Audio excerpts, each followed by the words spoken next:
4 жыл бойы жорықта жүрді. 100 мың аттың тұяғының баспаған жері жоқ. Сонда күндердің күнінде соның бәрінде дәл мұнандай ғып жел үйіріп, құм жұтып қояр ма?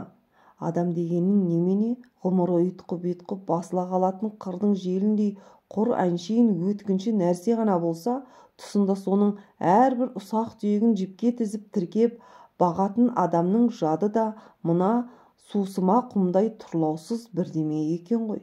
Сонда анау аспан мен мынау жердің арасында баянсыздықтан басқа ештеңенің болмағаны да, басқаның бәрі өткінші, тек баянсыздық қана мәңгілік пе? Кім біліпті, солай болса солай шығар. Баяғыда өзінің көрмеген қорлығы бар ма?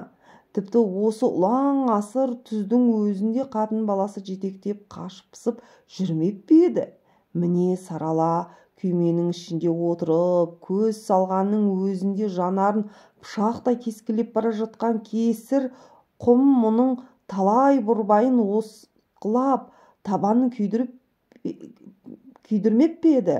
Ең болмаса түбінен қолымен тырмалап сыз шығаратын бұда екеш, бұда да табылмай ерні кезергенде көңін қуырып қаталап бара жатқан қаскөй шөлден өмір бақи құтылмайтындай қас қара су таңдайын шылайтын күн енді айналып келмейтіндей көрінуші еді ғой. Ал қазір соны кім біледі?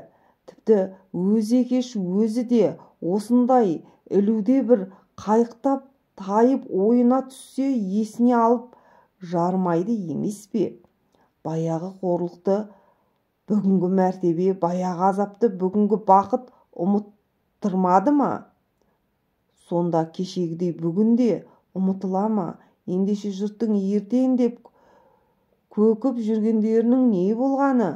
Жолындағының бәрін жапырып, бәрін құрдымға жіберер әулекі құртушы ма? Әлде әлемдегі ар атаулының баршасының мүңкір-нүңкірі баянсыздықтың қолындағы аяу білмес алмас қылыш па? Не? Ертең қылыш болса төбесінен аузын арандай ашып тажал төніп тұрғанын бүгінгінің не қажеті бар? Бірақ бүгін мәңгілік болса, ажалсыз болса, кешегілер қайда? Кеше мұнымен текетіресіп арыстандай арпалысып жүргендердің көздерінде қалай құм қойылды? Оларды омақастырған тек бұның аяу білмес алмас қылышы ма? Жоқ, ең алдымен өздерінің әлсіздігі. Кеше деген әлсіздіктің екінші аты бүгін әлсірей кешегіге айналды.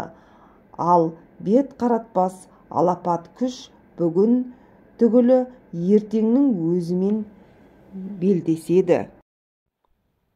Күштіліктің шын аты мәңгілік. Мәңгілікпен сол бет қаратпас алапат күш қана тіл табыса алады. Әлжуаздың ажалы бүгіннен, екі ортадағы дүрегейдің сазайы ертеңнен.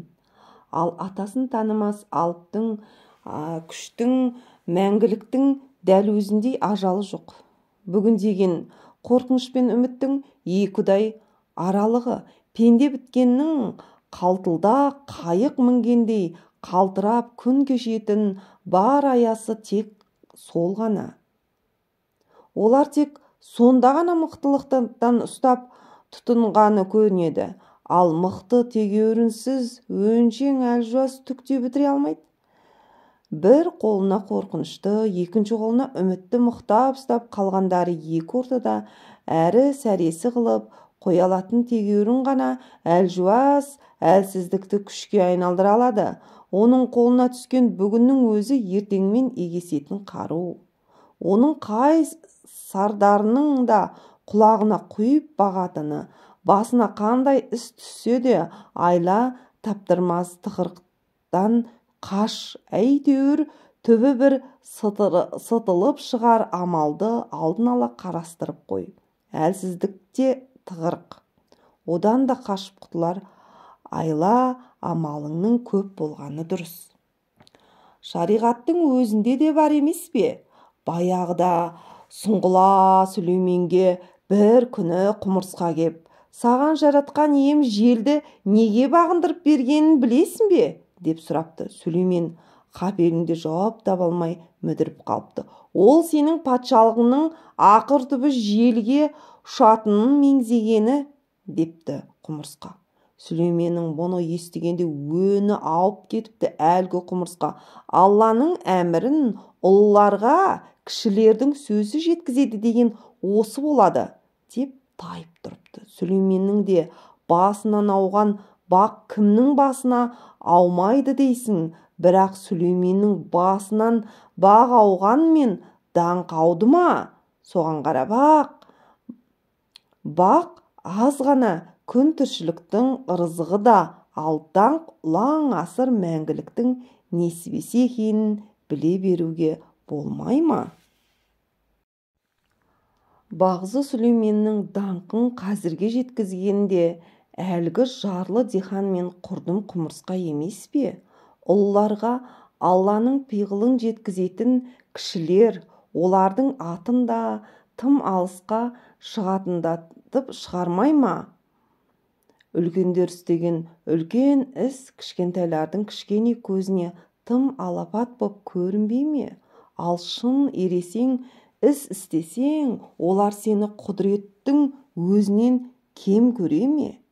Даңқтың астындағы дүлдүлі дақпырт, парасаттың аузындағы керенау ақиқат қашан үзеңгіге аяғын салғанша, дарақының аузындағы далаңбай дақпырт екетек боп елден бұрын кетпей ме? Дақпырт тарататын дарақы тек дабырайғанды көреді. Дабыралап іс қылмаған даңқтың жылы жұмсағынан дәметіп, құр бекерге тамағын сірмесе де болады. Кішкентай көздерінде не істесең де ірі істеп таңғалтасың. Таңғалғанына кісінің жақсы мен жаманды таразылап жатар шамасы қайсы? Мінекей алдында күн батыстың талай елінің қазынасында жатқан алтын мен асылды теңдеп ап, тау-тау шағылдардың жып-жылмағай көбесін омыра опырып балп-балп басып бара жатқан пілді алғаш көрген адам бұл жақсы хайуан ба, жаман хайуан ба деп бас қатырып жата ма? Оның ересең үлкен денесіне де орынсыз шұбатылып жатқан оғаш тұмсығына да түк шошынбай да жиренбей де бірден тағала қарап таңдайын қақпай ма?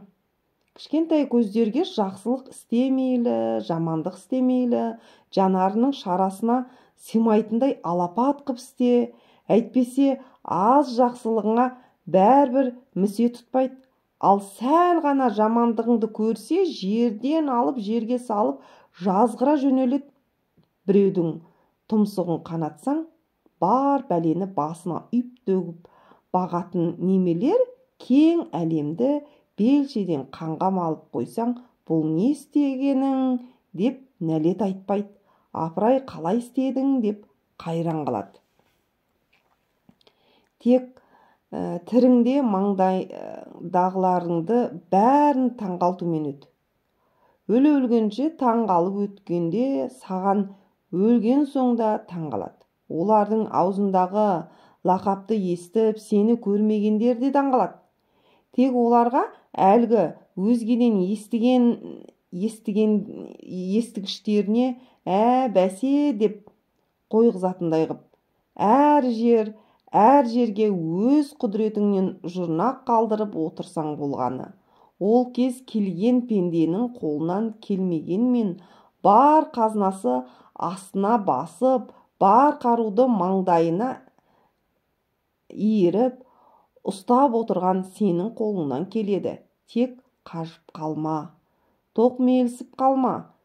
Өйтсең болды, күйеуінің көзіне шөп салмай жүре алмайтын жады қатынның қойнынан өрген бөтен еркектей мына опасыз дүниенің тағы бір пұшпағынан өзіңнен гөрі мықтырақ басқа біреудің сыпаң етіп шыға келуі оп-оңай. Өзінің де осынша құдіретке жұрттың қапысын тауып жетпеп пе ең, ендеше өзің де жұртқа қапыңды таптыртпа. Қапыңды Құдай таппаса, адам таппасың.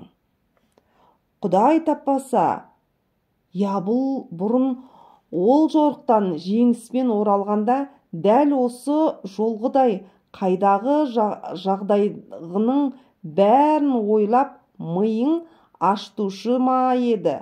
Мұның бәрі ту сонау жүрегінің түбінде жасырулы жататын еді ғой.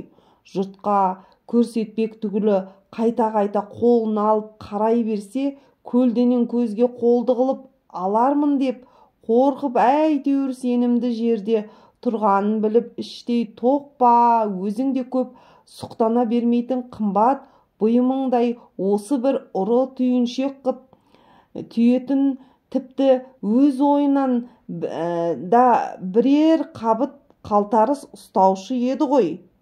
Енді неге бүгін кеп өз жынын өзі қайта шайнап күйіс қайтарған қоспақ түйедей әлде қашан бүге-шөгесіне дейін ойлап әбден кесіп пішіп қойған, тіріде ешкімге аузынан шықпайтын сырларын қайыра толғап қайта ойлап отырғаны несі? Іш есепті де тұтынғасын, алғаш алмас қарудай берік тұтанған жөн. Орынсыз шошаңдата берсең, о да қолыңнан шығып кетеді. Жауға бұйырса, өз қаруыңдай о да мойныңды қырқады.